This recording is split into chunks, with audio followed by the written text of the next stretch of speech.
Senhores, me escutam? Perdão pelo atraso, pela demora em começar.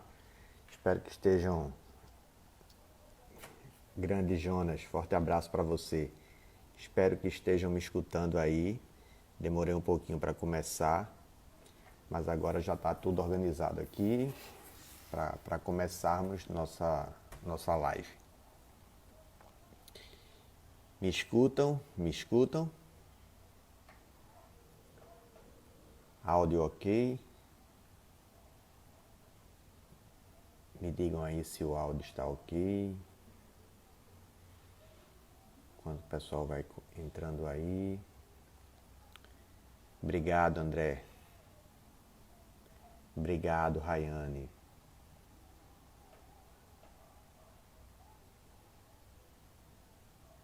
Obrigado, pessoal. Obrigado. Como eu tinha dito no final da live anterior, eu tinha dito que, como a gente tinha chegado mais ou menos no final do livro, pelo menos nos principais pontos do livro, eu queria trabalhar com alguns pontos específicos que eu considero pontos mais complexos dentro do livro e que eu passei muito rapidamente. E a editora me autorizou, e aí eu selecionei alguns desses pontos, e o primeiro ponto que eu queria trabalhar com mais calma, que eu passei muito rápido, foi a tutela antecipada antecedente, lá do 303, e a estabilização da tutela. Queria trabalhar um pouco melhor minha ideia sobre esse ponto com vocês. E por coincidência, ontem eu fiz uma live com a professora Isabela de Santa Catarina, pelo Forlaw, que é um projeto delas, Forlaw, de 4 mulheres que fazem uma perspectiva do processo, da advocacia, tudinho. E aí o tema foi justamente pontos polêmicos de tutelas provisórias. Coincidiu com o tema de nossa live de hoje. Mas aí eu quero fazer essa abordagem desses pontos sobre tutela antecipada antecedente. Beleza? Todos aí prontos para que a gente possa começar. Lembrando que o objetivo hoje é dar uma aprofundada um pouquinho maior, né? Eu já vi esse ponto em algumas lives anteriores, mas como eu disse, passei muito rapidamente. Quero agora trabalhar nessa nossa 1 hora com calma sobre a tutela antecipada requerida em caráter antecedente. Todos prontos aí? Vamos começar. Primeiro localize-se, né? Estamos dentro do livro na parte de tutelas provisórias. Então é o capítulo 3.5 do livro, tutelas provisórias. E sim, Dani, quando terminar a live, abre o cupom, ok? Mas vamos lá. O ponto é de tutelas provisórias e no livro eu começo fazendo aquela abordagem sobre as tutelas provisórias, fazendo uma explicação do que consta no livro 5 do Código e explicando o artigo 294. Então eu falei dos requisitos gerais, isso a gente já viu numa live anterior. Para quem está vendo a live pela primeira vez, todas as lives anteriores estão salvas dentro do YouTube da editora. Então se você entrar lá no perfil, no local de compra do livro, vai aparecer lá as lives estudo com o autor desse projeto da editora Juspodium. Alguns autores da editora estão dentro desse projeto, né? Professor Rogério Sanches, professor Matheus Carvalho, professor Fred Didier, professor Daniel Amorim, Natália Masson, eu.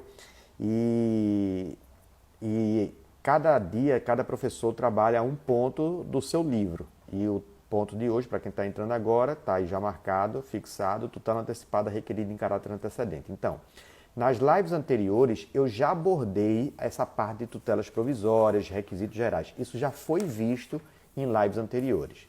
O que aconteceu para eu montar essa live? Foi porque na live de tutelas provisórias eu passei muito rápido sobre a tutela antecipada requerida em caráter antecedente, que eu considero um tema extremamente complexo dentro do novo CPC e por conta disso precisava ter uma live só para ela.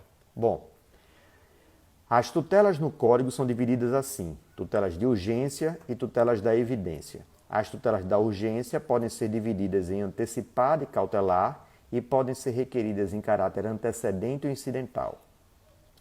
Perceba que somente essas duas daqui, as antecedentes, é que me interessam nesse momento, porque nós vamos trabalhar a tutela antecipada requerida em caráter antecedente. Eu expliquei na live de ontem, professora Isabela, e vou explicar de novo aqui, e é o que eu falo no livro. O código só me deu duas expressões, só me deu duas terminologias. A tutela antecipada, ou ela é requerida de caráter antecedente, ou ela é requerida da forma incidental. A gente tem um costume de se referir à tutela antecipada incidental como aquela petição que eu atravesso no curso do processo. Então imagine um processo de A contra B, já estava rolando esse processo, e quando termina, e aí no curso desse processo surge uma situação de urgência, alguém atravessa uma petição e pede uma tutela antecipada. É óbvio que isso é uma tutela antecipada incidental, porque ela está sendo requerida no curso de um processo. Não há dúvida. A questão é, se eu peço na minha petição inicial, necessariamente eu estou pedindo uma tutela antecipada antecedente àquela do artigo 303? Não. De novo, eu posso pedir na minha petição inicial tanto uma tutela antecipada antecedente como uma tutela antecipada incidental. Por quê?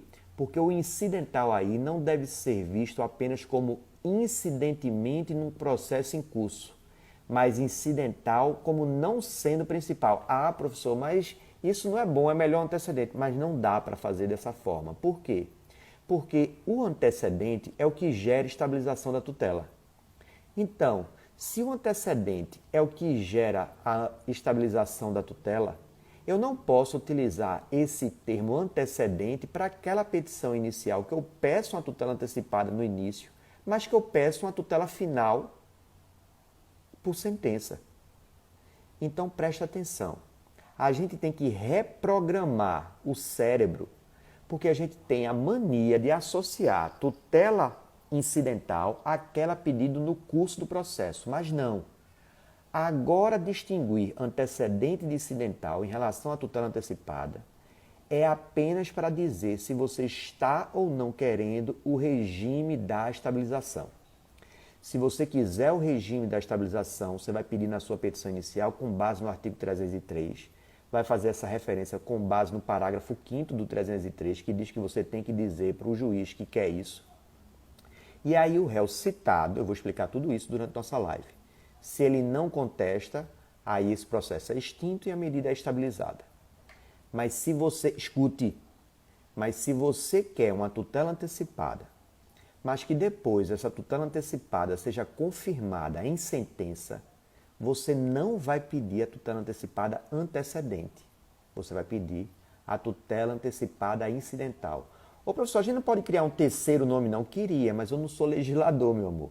Então, se eu não sou legislador, o 294, parágrafo único, só me deu duas palavras. Ou é antecedente ou incidental. Se antecedente é a do que gera estabilização, tudo que não for para gerar estabilização, eu sou forçado a chamar de incidental. É a opinião do professor Fred Didier, que eu sigo aqui, e de vários outros autores. Ok? Então, a premissa inicial dessa nossa conversa é: quer pedir uma tutela antecipada antecedente, você está pedindo a estabilização. Você está pedindo a estabilização e não o regime de coisa julgada. Não, Mozart, eu falei com o meu cliente e a gente acha inseguro a questão da estabilização e a gente quer, na verdade, que seja dada uma liminar, uma tutela provisória, mas que depois ela seja substituída por uma sentença de mérito para fazer coisa julgada material. Como é que eu peço? Você pede uma tutela antecipada incidental. E qual é o artigo, professor? Porque não tem esse artigo, só tem artigo 303 no código. Concordo. Qual é o artigo, então, que eu uso? Você vai ter que usar o 294, parágrafo único, que prevê esse outro nome incidental, e o artigo 300, que é o que generaliza os requisitos para a concessão de uma tutela provisória de urgência. Então, na sua petição inicial, você vai pedir tutela antecipada antecedente, então você quer o regime da estabilização. Fundamente com base no 303 e 304. Você vai pedir uma tutela antecipada, porque é uma situação de urgência, já na petição inicial, mas você quer que depois seja confirmada por uma decisão de mérito. Então você vai pedir uma tutela antecipada incidental com base no artigo 294, parágrafo único e artigo 300. Fechou a minha primeira premissa? Segunda premissa. Como é que se desenvolve isso? Vamos lá. Perdoe quem viu a live de ontem com a professora Isabela. Aqui eu vou ter que trabalhar de novo, já era o que estava no nosso cronograma. As tutelas são divididas, como eu disse, em antecipada e cautelar. A antecipada é quando ela é satisfativa e a cautelar é quando a medida é meramente preventiva. O que nós vamos estudar é quando você pede uma tutela antecipada satisfativa e que ela seja da forma antecedente. Eu continuo explicando no livro os pontos e nós, depois de analisarmos os requisitos gerais, eu explico a tutela antecipada pode ser dividida em duas e aqui a que nos interessa na live de hoje, que é a tutela antecipada requerida em caráter antecedente e a sua estabilização. Isso aqui é importante. Perceba. Quando eu digo que você vai optar pelo regime jurídico de estabilidade que vai acobertar a sua decisão, é isso que você tem que ter em mente. Você vai chegar para o seu cliente, quem advoga aqui, quem trabalha no tribunal e vê constantemente esses pedidos, quem estuda para concurso, serve para todo mundo. Você vai chegar para o seu cliente e vai conversar da seguinte maneira: o que você quer? Aí seu cliente vai lhe dizer o que ele quer. A partir disso, você vai ter que conversar com ele, se for uma situação de urgência, o que resolve a vida do seu cliente. Por exemplo, os exemplos que eu trago no meu livro são 4. 2 deles para mostrar quando você vai utilizar a tutela antecipada antecedente e outros 2 quando você vai utilizar a tutela antecipada antecedente ou incidental, a depender da conversa que você tenha com o seu cliente. Seu cliente foi inscrito na Serasa. Foi inscrito lá na Serasa. Ou no SPC. Ele está com o nome lá sujo. Ele chega para você e diz: doutor, eu tenho que tirar meu nome. Por quê? O Banco X me sujou meu nome, mas eu não devo, isso aí já está sendo negociado. Se você pede administrativamente a Serasa ou ao SPC, ele não vai tirar, ele precisa de uma ordem judicial. Veja, o SPC e a Serasa não querem brigar com você. Eles só querem se resguardar, porque para tirar seu nome sem que a pessoa que gerou a inscrição, o banco, faça, ele vai estar assumindo a responsabilidade sobre isso. A empresa não vai querer saber, o serviço não vai querer fazer isso. Então o que ele vai dizer? Olha, se tiver uma ordem judicial, eu libero. Aí você entra com a ação contra a Serasa só pedindo o quê? Retire meu nome. Por quê? Porque isso aqui já estou em negociação com o banco, essa dívida já prescreveu, o que você quiser falar. Mas você entra contra a Serasa para dizer o seguinte: eu quero que você tire meu nome. O juiz analisa o seu pedido, observa que a questão é urgente, que estão presentes a probabilidade do direito e o perigo de dano, ele defere a liminar. Isso está lá no artigo 303, parágrafo 1º. O juiz deferiu a liminar.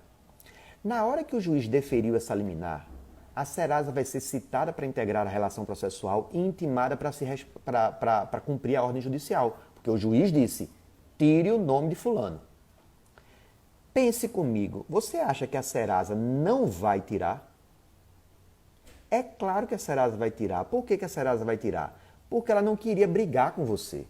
Na verdade, a Serasa ela apenas queria a ordem judicial para respaldar a conduta dela. O que vai acontecer provavelmente nesse processo? A Serasa vai tirar seu nome lá. Seu nome vai ficar limpo. O SPC vai tirar lá seu nome vai ficar limpo. E depois que seu nome ficar limpo, você acha, sinceramente, que a Serasa vai recorrer dessa decisão? Vai agravar dessa decisão? Vai nada, ela só queria a autorização do juiz para cumprir. O que vai acontecer nesse caso? Se você pediu com base no artigo 303, ou seja, pediu uma tutela antecipada requerida em caráter antecedente, o réu, ao ser citado, se ele não... e a ordem for deferida, foi deferida a ordem, se o réu não resiste, o que acontece com esse processo? Extingue. E a ordem, retire o nome de fulano da Serasa, está valendo. Acabou o processo. Vou lhe dar um segundo exemplo. João trabalhava na empresa Y. A empresa Y demitiu João.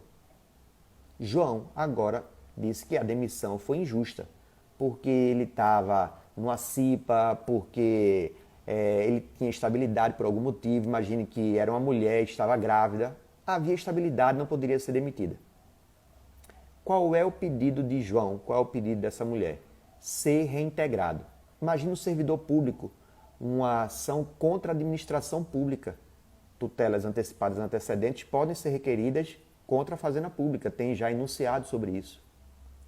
Na hora que eu peço isso, se o juiz reconhecer que estão presentes lá a probabilidade do direito e o perigo de dano e deferir a ordem, vai sair uma citação para a empresa, vai sair uma citação para a pessoa jurídica de direito público, para a Fazenda, para a União, para o Estado, seja lá quem foi o órgão público que lhe demitiu, dizendo reintegre o funcionário, reintegre o servidor. Veja, nesse caso, pode ser que a empresa resista ou não. Pode ser que, nesse caso, o Estado resista ou não. Veja que no primeiro exemplo, lá da Serasa, dificilmente a Serasa ou a SPC iriam resistir. Mas agora, nesse meu segundo exemplo, é possível que a empresa diga, olha, eu não quero esse funcionário, realmente ele está dizendo que tem estabilidade, mas ele não tem estabilidade coisa nenhuma, foi pego roubando, olha, isso aqui teve desvio de função, não queremos mais ele.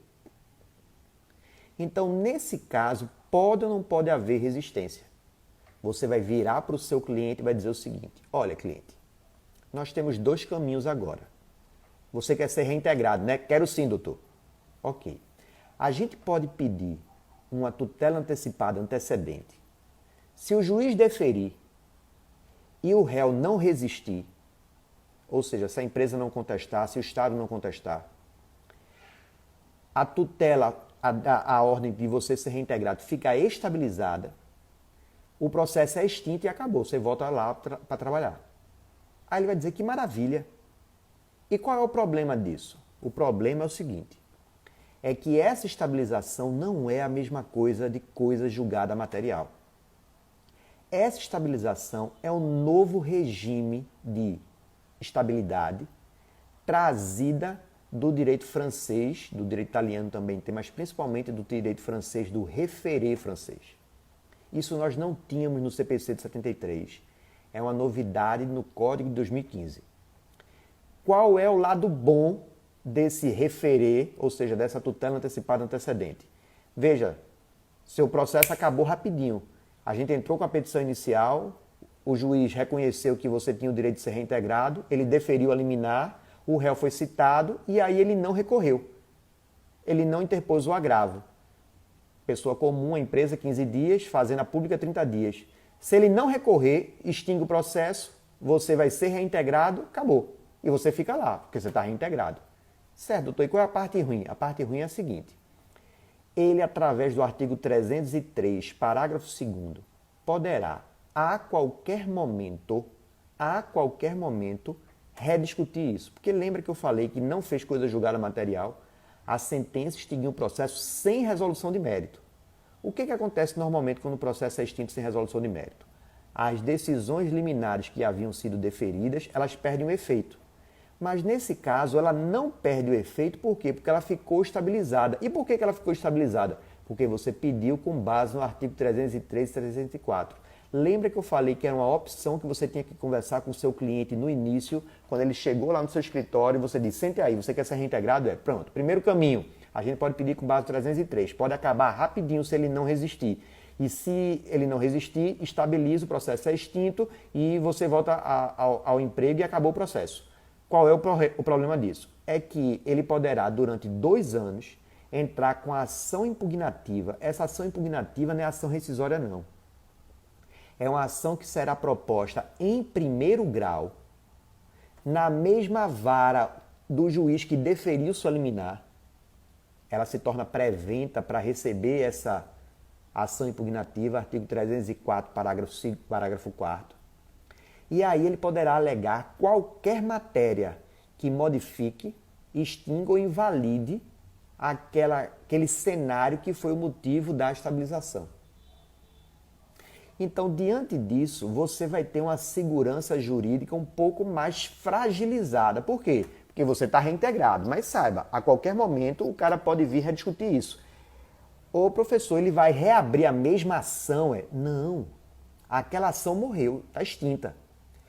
Mas o réu, a empresa ou o Estado poderá promover uma ação impugnativa, que está lá no artigo 304, parágrafo 2º, e nessa ação ela poderá alegar qualquer matéria para rediscutir a questão, que vai correr na mesma vara, e tem prazo de 2 anos. Em primeiro grau, não precisa de caução, nada. Então veja, seu problema, pelo menos o problema do seu cliente, foi resolvido. Só que ele não vai estar 100% seguro. Aí ele vai dizer, certo, doutor, e qual é a segunda opção? Olha, a segunda opção é a gente pedir uma tutela antecipada incidental. A gente vai entrar com a petição inicial. Só que aí nessa petição inicial, ao invés de fundamentarmos no 303 e 304, nós vamos fundamentar com base no 294, parágrafo único e no artigo 300. Quando a gente fundamenta assim, o juiz vai analisar, mas eu vou ser reintegrado logo, o juiz vai analisar o nosso pedido. Se o juiz deferir, você vai ser reintegrado como do mesmo jeito do outro. Só que agora tem uma diferença. Independentemente do réu resistir ou não, esse processo vai continuar. Então, mesmo que ele agrave ou ele não agrave, o processo não morre, o processo continua, vai ter que ser citado, vai abrir prazo para contestação, vai ter produção de prova, aí lá na frente vai ser concluso para a sentença e na sentença a gente vai pedir para que o juiz confirme essa tutela antecipada que ele deu logo no início.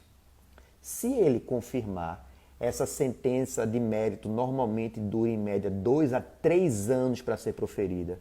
Então, ao invés daquele processo ser resolvido em 15 ou 30 dias, pode durar 2, 3 anos. E depois, quando ele der a sentença, se não houver recurso, ela transita em julgado, aí faz coisa julgada material. Coisa julgada material é o caixão em vela preta, ou seja, acabou a história. A diferença será a seguinte: se a parte que perder, a empresa, quiser rediscutir isso, ou imagine o Estado quiser rediscutir isso, ele não vai poder entrar com aquela ação impugnativa, nem vai poder entrar com outra ação, porque já tem coisa julgada. O que ele vai ter que fazer? Ele vai ter que entrar com uma ação rescisória. E aí a brincadeira muda de nível. Por quê? Porque você tem que saber que a ação rescisória, primeiro, ela não vai ser proposta na mesma vara em que correu o seu processo em primeiro grau. Ela é ação originária de tribunal. Então veja como já muda a perspectiva. Por quê? Na ação impugnativa, que poderia ser utilizada quando há estabilização, você propõe em primeiro grau e vai ter que convencer um juiz para reverter a decisão anterior. Mas quando você fala de ação rescisória, você vai ter que convencer um órgão colegiado, uma Câmara, uma seção, uma corte especial de um tribunal para rever a decisão transitada de julgado. Então, ao invés de convencer um juiz em primeiro grau para rever a estabilização, você vai ter que convencer 5, 9 desembargadores num tribunal para reverter a coisa julgada. Já muda a história. Segundo, você também vai estar protegido de uma outra perspectiva, porque para entrar com ação rescisória, a parte que tiver perdido da coisa julgada, ela vai ter que fazer um depósito de 5% a título de caução, e se essa ação rescisória for julgada improcedente por unanimidade ou inadmitida por unanimidade, esse 5% se converte em multa e vai para você. Então, quando ele sabe que vai ter que fazer esse depósito, ele vai pensar 1 milhão de vezes antes de entrar com a ação rescisória. Lembre que naquela ação impugnativa lá embaixo não precisa de depósito de nada. Então veja, a segurança que você está tendo na estabilização é menor do que a segurança que a coisa julgada está lhe dando. E não termina aí não. Por quê? Porque você tem que lembrar que a ação rescisória ela tem as hipóteses de cabimento limitadas. As hipóteses de cabimento limitadas no artigo 966. Então você não pode inventar qualquer causa modificativa, extintiva. Não. Você tem que apontar uma das situações do artigo 966. Se você não aponta uma dessas hipóteses do 966, não cabe a rescisória. Em bom português, queridos, você tem que conversar com o seu cliente dizendo o seguinte: olha, a gente pode resolver fácil via estabilização. E pode seu processo terminar em 15 ou 30 dias. Agora, se isso acontecer, você não tem coisa julgada material. Você tem estabilização da tutela. E o que isso significa? Significa que você vai ter uma segurança jurídica reduzida, porque a parte que perdeu poderá a qualquer momento promover a ação impugnativa nos termos do 304, parágrafo 2º, 2 anos. Só que a outra opção é uma opção de maior segurança. Agora ela tem alguns pontos negativos. Primeiro, teoricamente vai demorar muito mais tempo. Vai ser muito mais onerosa para você, né? Porque uma coisa é você custear um processo por 15 ou 30 dias, outra coisa é você custear um processo por 3 anos. Então você vai gastar mais dinheiro.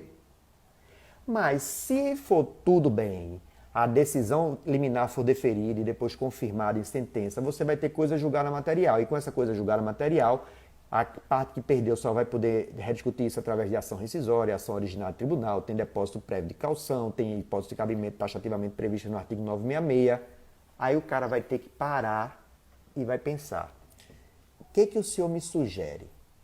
E aí, se eu fosse você conversando com o seu cliente, eu ia dizer o seguinte, olha, depende do que você quer, depende da situação. Se fosse naquele primeiro exemplo que eu dei da Serasa, que as chances de resistência são quase remotas, por que raios eu não vou pedir como estabilização? Eu vou pedir como estabilização. Alguém falou aqui quando eu estava falando que estava com problema com a Claro. Empresas de telefonia, empresas, concessionárias de serviço público de forma geral. Muitas vezes, quando a liminar é deferida, ela abandona o processo. Então, talvez estrategicamente, em alguns casos, pedir a tutela antecipada antecedente resolve sua vida, porque o que você queria mesmo era que a conta deixasse de ser cobrada, que a sua linha telefônica fosse reativada, que sua luz fosse religada. Agora, se você sabe que o réu geralmente resiste, que o réu geralmente impugna, aí você vai conversar com ele, olha, então acho que talvez aí é melhor a gente procurar coisa julgada. E por que isso tem que ser muito bem explicado? Por quê? Porque a maioria das pessoas ainda não extraem isso do texto legal. Então, o que muita gente ainda faz? Fundamenta o pedido de petição inicial liminar, querendo coisa julgada, citando o artigo 303 e 304. Não, pô. Se eu cito o 303 e o 304, eu estou dizendo que eu quero o regime da estabilização. Então, hoje em dia, a gente ainda está muito apegado a simplesmente fazer a comparação. Qual era o artigo que tinha no CPC de 73 que fundamentava meu pedido de liminar? É o 273. Aonde é que eu encontro o correspondente agora? No artigo 303. Não! O 303 é uma nova forma de você pedir tutela provisória e ela tem uma dinâmica diferente e fará algo que não é coisa julgada material, é estabilização da tutela. Há quem defenda, aí já no ponto de divergência doutrinária, que depois dos 2 anos de estabilização, forma-se coisa julgada material. Eu não concordo com isso. O professor Bruno Garcia defende isso, o professor Bruno Redondo, professor Renato Montange defende isso. Eu não defendo. Para mim, depois de 2 anos, o que acontece? Você chama de outra coisa, estabilização plena, como você quiser falar, mas não chame de coisa julgada por força do 304, parágrafo 6º. Eles defendem que é justamente o parágrafo 6º que permite essa interpretação de formação de coisa julgada. Para mim, não. Ok? Veja, juizado especial, para mim, cabe em todos os pedidos de tutela provisória. O problema é que quando você fala, acho que é Marco, quando você fala de aplicação do CPC ao juizado, sempre tem aquela resistência, porque é um microsistema que tem vida própria. Eu não entro nessa discussão, não. Para mim, todas as hipóteses de tutelas provisórias devem ser aplicadas aos juizados, inclusive a tutela antecipada antecedente. Mas saiba que há divergência sobre isso, ok? Alguns autores entendem que não. Veja, Leonardo pergunta aqui, esse prazo de 2 anos estaria interligado ao prazo da ação rescisória? Os que defendem, Leonardo, que há formação de coisa julgada, dizem que sim, que são 2 anos para você entrar com a ação impugnativa e depois mais 2 anos para você entrar com a ação rescisória, mas agora naquelas hipóteses do artigo 966. É outra coisa que não me entra na cabeça. Por que não me entra na cabeça? Uma coisa é você dizer que você vai poder impugnar algo por 15 dias, por 30 dias, por 2 anos. Outra coisa é você dizer que vai poder impugnar algo por 4 anos. 2 por ação impugnativa e mais 2 por ação rescisória. Eu, sinceramente, não comungo com essa interpretação. Para mim, se você pediu nos termos da estabilização, ou seja, tutela antecipada requerida em caráter antecedente, está querendo estabilização, você faz nos termos do 303 e 304. Decidiu, a parte não ofereceu impugnação, o que vai acontecer? Não é coisa julgada material, o processo é extinto sem resolução de mérito e estabiliza. 2 anos de ação impugnativa. E depois? Não, já não pode mais.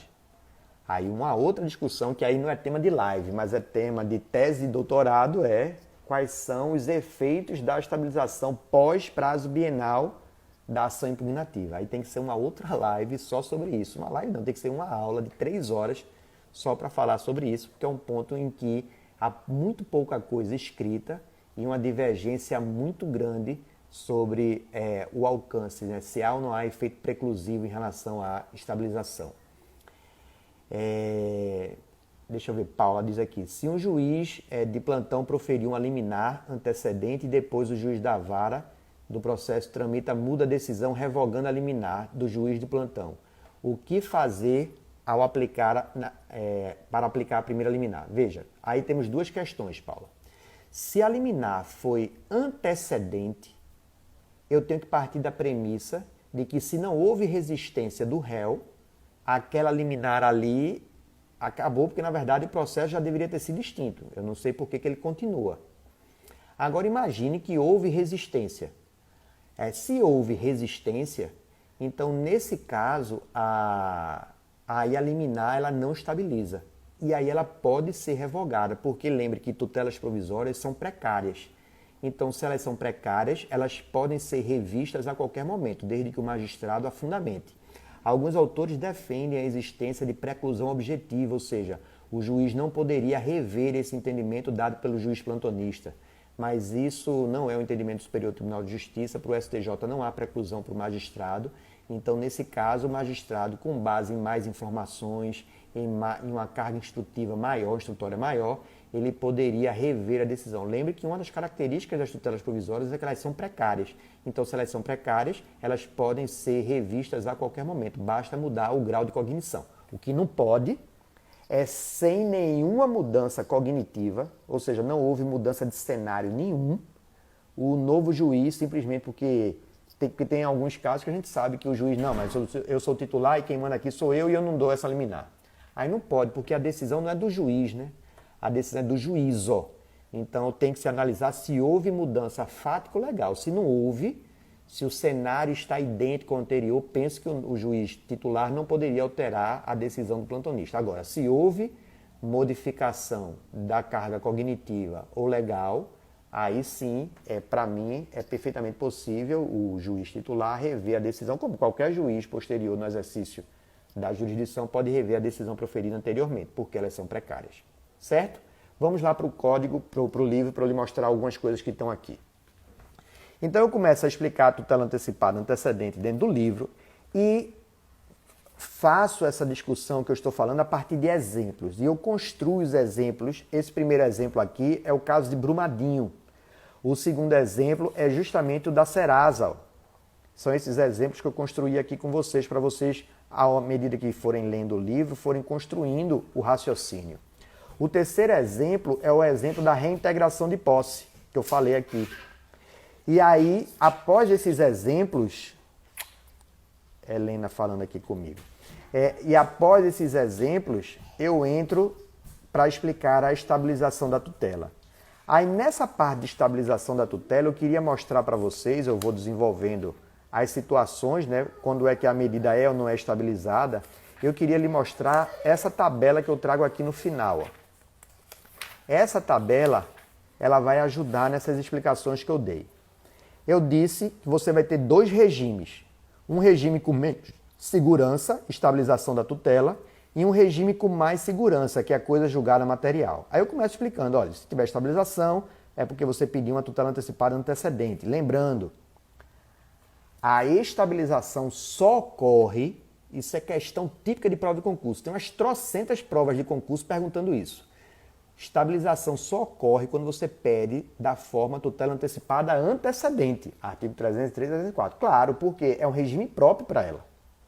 Ok? Volta para lá. Então, você pede, essa decisão foi dada com cognição sumária, porque é uma tutela provisória. Essa decisão não gera indiscutibilidade. Por quê? Porque ela não faz coisa julgada material, ela está estabilizada, mas não faz coisa julgada material. Portanto, aqui, ó, se você quiser entrar para discutir ela, você vai entrar como? Com a ação impugnativa, que é essa ação aqui de revisão, reforma ou invalidação da tutela. Essa ação aqui que você pode entrar para rever a estabilização da tutela, ela possui cognição plena, ou seja, você pode alegar qualquer matéria de defesa, deve ser proposta no juiz de primeiro grau, não há exigência de caução e tem o prazo de 2 anos. Veja que se eu tivesse coisa julgada material, o que aconteceria? Essa decisão se formou a partir de uma tutela de mérito com cognição exauriente, gera indiscutibilidade, tanto é que a única forma de você atacá-la é através de ação rescisória, mas você ouviu eu falando aqui que a ação rescisória tem cognição limitada, a ação rescisória é originária de tribunal, a ação rescisória exige um depósito de caução de 5%, mas também tem prazo de 2 anos. O que me deixa doido é que o aluno vê esses dois prazos iguais, 2 anos da ação impugnativa e 2 anos da ação rescisória, e pensa que é a mesma coisa. Aí eu subo pelas paredes, porque não é a mesma coisa. Tem situações que tem todo um arcabouço por trás completamente diferente. Olha aí o que Lívia está perguntando. Tem que pedir expressamente no artigo 303, parágrafo 5º? Na verdade, ela está afirmando isso. Exatamente, Lívia. Concordo com você. Tem que ser um pedido expresso.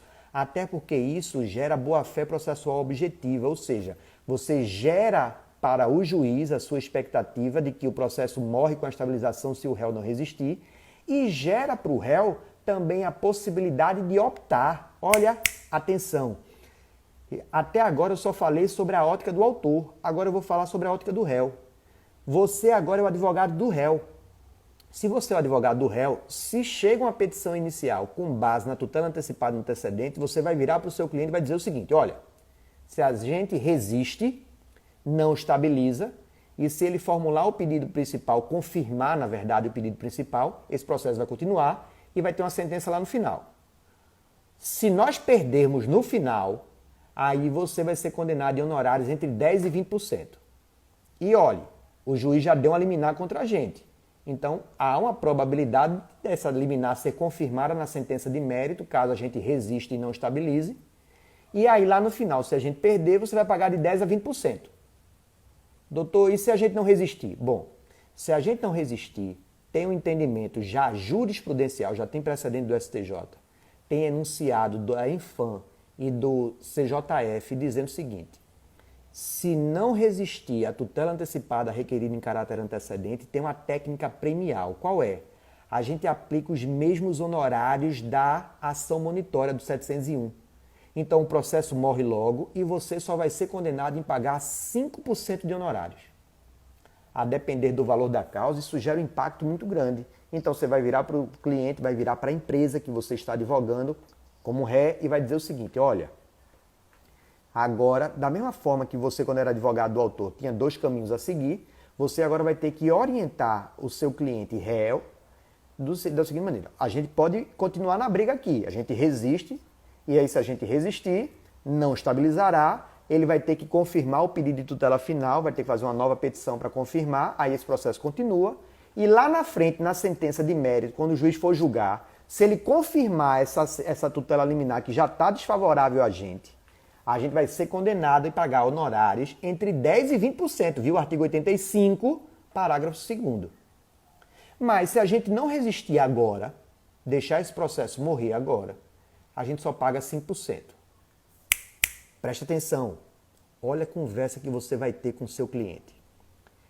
Você vai virar para o seu cliente e vai dizer, esse cara tem direito a ser reintegrado mesmo? Lembra do exemplo do início? Tem direito a ser reintegrado. Aí o cliente vira para você, o réu, e diz, rapaz, esse cara aí é safado, ele não merece ser reintegrado não, mas eu não tenho muita prova, não tenho muito documento agora. O que você vai fazer para o seu cliente? vai dizer assim, então vamos deixar esse processo morrer e você só vai pagar 5% de honorários, ok? Você vai conseguir mais documentos e quando você tiver bem robusto na documentação, você me procura de novo e a gente entra com a ação impugnativa para rever essa reintegração. A gente vai ter 2 anos para entrar com essa ação, a gente entra em primeiro grau e não vai ter problema nenhum em relação ao que pode ser levantado, porque pode falar sobre tudo, e não tem depósito de caução.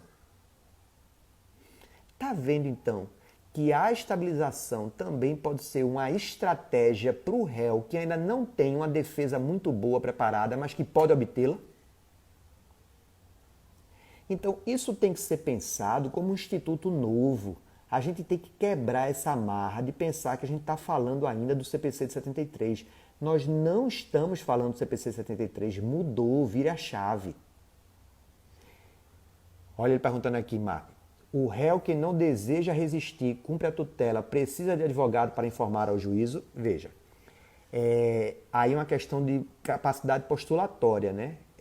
Teoricamente, se ele ficar inerte, não fizer nada, ele foi citado, não fizer nada, ele não constituiu advogado. O simples ato, Marco, dele ficar inerte, né, por si só já fará com que o processo seja extinto. O que poderia ser interessante aí era ele juntar um documento dizendo que cumpriu a obrigação. Teoricamente, precisaria de capacidade postulatória. Mas aí eu vou lhe dizer, é muito comum, às vezes, o cara simplesmente atravessar o documento ou chegar em cartório dizendo, ó, cumpri, viu? Você chega na secretaria, a secretaria certifica isso nos autos, se você não quiser custear com um advogado. Mas, se for para juntar no processo, aí é um ato de capacidade postulatória, penso que nesse caso será necessária a presença de advogado. Ok? Vamos voltar lá para o livro. E aí, no livro, eu continuo explicando isso, e chega no livro, nessa parte aqui, ó, que são os fluxogramas. Quem tem o livro sabe. E lembrando que nessa parte aqui do livro tem também vídeo com QR Code explicativo, certo? O livro faz esse binômio, tanto da parte impressa, mas traz também, ó, o QR Code. Ó. Então, aqui você aponta seu celular e é redirecionado para uma aula. Isso aparece em vários pontos do livro, ok? Que são as formas de você compreender melhor o assunto. Aqui, depois de explicar cada um desses casos, como eu estou narrando, isso está tudo narrado nas conversas entre o aluno e o autor, eu desenvolvo o seguinte, ó, petição inicial simplificada, quando você está pedindo com base na tutela antecipada requerida em caráter antecedente. Petição inicial simplificada, passa por distribuição, aí o juiz, se ele defere a medida, aí eu vou ter que saber se o réu impugna ou não impugna. Se o réu não impugna, eu disse, ó, a estabilização matou o processo. Não fará coisa julgada material. O que houve foi estabilização. Agora, se deferir a liminar, o réu impugna, aí nesse caso não há estabilização. E aí eu defendo que só nesse momento é que abre o prazo para que o autor confirme os pedidos da tutela inicial. E aqui eu digo, se o autor não confirma, sentença. Se o autor confirma, o processo prossegue na tentativa de se obter uma sentença de mérito. Lembrando que, se eu entrei com esse pedido de tutela antecipada antecedente e nessa decisão o juiz a indefere, aí nesse caso aqui o prazo já abre para que você faça o aditamento para que o processo prossiga pelo rito comum e não pelo regime da estabilização. E por que aqui ele está seguindo pelo rito comum? Porque a medida foi indeferida. Se a medida foi indeferida, não tem o que estabilizar. Esse rito simplificado aqui de matar logo o processo acontece se eu entrei pedindo com base no 303, que já falaram aqui, tem que vir expresso isso no parágrafo 5º, ó, que foi citado aqui.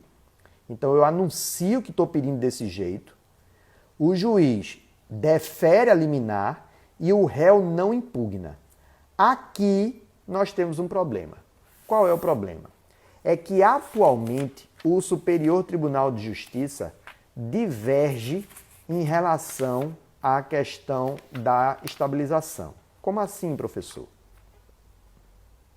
Deixa eu voltar para mim.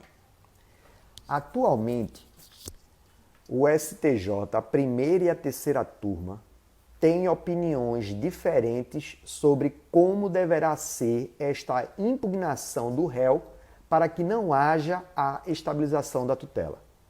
Atualmente, o Superior Tribunal de Justiça, primeira e terceira turma, divergem sobre como deverá ser a manifestação do réu para que não ocorra a estabilização. Pelo texto da lei, não há dúvida, pelo texto da lei, não há dúvida que o 304 diz que para não haver a estabilização, o réu deve recorrer, utilizar o recurso próprio. Então, a palavra recurso ali está sendo utilizada em sentido técnico. E aí, sendo uma decisão interlocutória de juiz de primeiro grau, o recurso próprio contra essa decisão é o agravo de instrumento. Então, pelo CPC, eu não tenho dúvida nenhuma de que, para não haver a estabilização, o réu tem que agravar. Então, naquela conversa que você estava tendo com seu cliente diz: não, doutor, não aceito esse cara de volta na minha empresa de jeito nenhum, é safado, não quero ele de volta.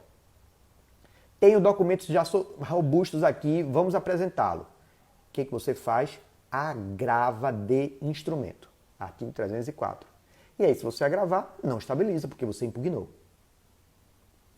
Mozart, eu não sabia dessa divergência e eu ofereci uma contestação. Eu contestei, porque eu li lá no artigo 306 que quando é cautelar antecedente, a gente é citado para contestar em 5 dias. Então, para mim, como era tutela antecipada antecedente, eu contestei em 5 dias, apenas dizendo que não concordava com a estabilização. Então, eu me manifestei no processo, mas não através de agravo. Mas eu não aceito essa estabilização por essas razões. E agora? Veja. Para a primeira turma do STJ, pau. Essa sua contestação não é suficiente para evitar a estabilização. O que o juiz fará? Ele vai extinguir o processo e vai declarar estabilizada a tutela. E aí, o que eu vou ter que fazer? Vai ter que entrar com a ação impugnativa, porque você errou processualmente. Mas se você quiser que uma chance de tentar se defender isso, saiba que há um precedente da terceira turma do STJ dizendo que qualquer forma de manifestação do réu é suficiente para impedir a estabilização. E eu trago isso no livro. No livro, eu digo isso. Ó. Aqui está a decisão da terceira turma que diz que qualquer forma de manifestação impede a estabilização. É essa decisão aqui, ó, esse recurso especial aqui, ó, 1.760.966. Ele diz que qualquer forma de resposta impede a estabilização. Entretanto, se você é o advogado da parte contrária, aí eu já lhe digo, ó, primeira turma do STJ diz não. Só se for via recurso. É essa decisão aqui da primeira turma, ó. Ministra Regina Helena, recurso especial 1.797.365. Aí você me pergunta, ô professor, e aí, vai ficar valendo a primeira ou a terceira turma? E eu te respondo, não sei. Temos que esperar o entendimento da Corte Especial do STJ. Provavelmente isso vai ser objeto ou de um incidente de assunção de competência, ou de um embargo de divergência, mas alguém vai ter que provocar a Corte Especial e eu espero que em breve a Corte Especial do STJ diga se vão ser garantistas e seguir a literalidade do texto de lei, aceitando apenas a resistência por recurso, ou se vão fazer uma interpretação teleológica e sistemática e admitir qualquer manifestação como forma de evitar a estabilização. Mas se você está assistindo essa live e advoga, não vá contestar, recorra, para não gerar confusão para o seu cliente. Ok, meus amores? Ok? Vamos continuar no livro. Depois de visto as formas de impugnação, eu quero voltar para você para aquela imagem. Então, nessa imagem aqui, ó, quando eu boto réu impugna, aqui o 8, ó, Se você for para o 8, ele vai dizer, ó, essa impugnação deverá correr no prazo de 15 dias. O Código prevê que ela corra através de agravo de instrumento. Ok? Mas a terceira turma do STJ admitiu a resistência através de contestação. Eu alego aqui a existência da divergência, mas a forma que está prevista no Código é recorrer dessa liminar. Portanto, o recurso seria agravo de instrumento. Certo? Alguém tinha feito uma pergunta aqui. Cadê? É possível acrescentar um pedido de dano moral, por exemplo, no momento em que for complementar a peça? Veja, Aires, se você faz o pedido de complementação, não pode. Por que você não pode complementar?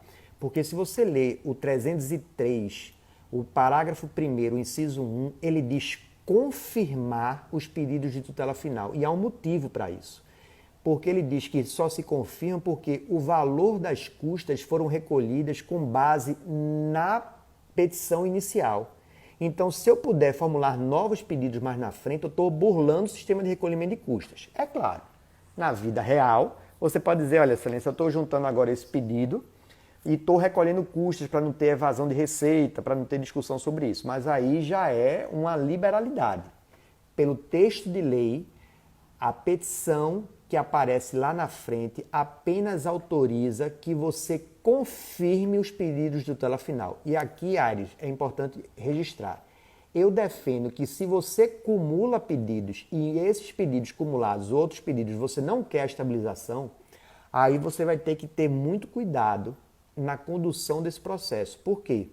Porque eu tenho até pensado sobre a possibilidade de primeiro analisar somente a tutela antecipada antecedente, se ela estabiliza ou não, para depois prosseguir nos demais, para aproveitar o mesmo processo. Mas a lógica do referê francês é que quando você pede tutela antecipada antecedente, deferiu a medida e o réu não impugnou, morreu o processo. Se você de antemão já está dizendo, mas eu quero também que seja analisado o pedido de dano moral, então você não vai pedir tutela antecipada antecedente, você vai pedir tutela antecipada incidental, porque o seu processo vai ter que prosseguir por conta dos outros pedidos. Entendeu? Agora, isso é uma questão que a gente pode ver como é que vai ser aperfeiçoada no Brasil, né? Porque é possível ocorrer uma cisão de pedidos. Só que aí vai ter que ter muito cuidado na dinâmica processual, porque um dos pedidos vai morrer antes dos demais. E quebra um pouco a lógica da estabilização. Tem um texto do professor Barbosa Moreira muito bom sobre isso. Depois procurem no site da editora Juspódio. Grandes temas de processo civil. Tem um que é sobre tutelas provisórias. Eu não me lembro qual é o número deles. Mas eu cito muito esse. Tem vários textos maravilhosos para reflexão. Então eu aconselho demais que vocês comprem esse livro da Juspódio de tutelas provisórias para dar uma melhorada sobre a visão acadêmica, doutrinária sobre isso.